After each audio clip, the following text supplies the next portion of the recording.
Na reciente datos del Departamento de Salud, yan kanse na 40 barangay na syudad, elya pwede registrasyon ng kaso de diarrhea. Número 1 pa siyempre al barangay de Santa Catalina, con 21 caso de diarrhea. Ita segundo el barangay Mampang con 11 caso. A según con el oficial encargado de Local Health Superdivision del DOH, Dr. Agnes Mabolo, na más de 180 casos de diarrhea que puede registrar ambos na privado y de público hospital, 85% aquí amo magabata, tiene edad de 5 años pa abajo.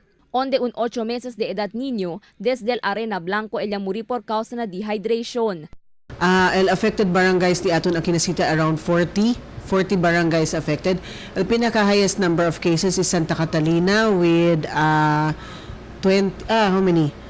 With 21 cases, and then Mampang with 11 cases.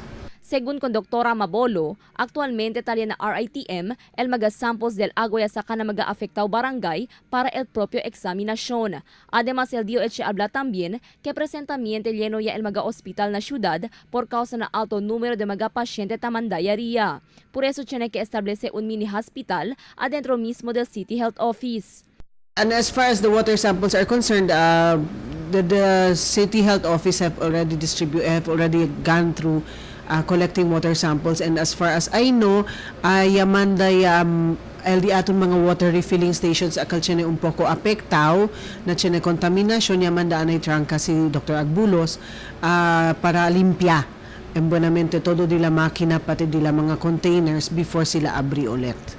Además, na continúa advertir el Departamento de Salud con el público para asegurar que limpio el agua que toma, haber evita que da contaminado de bacteria.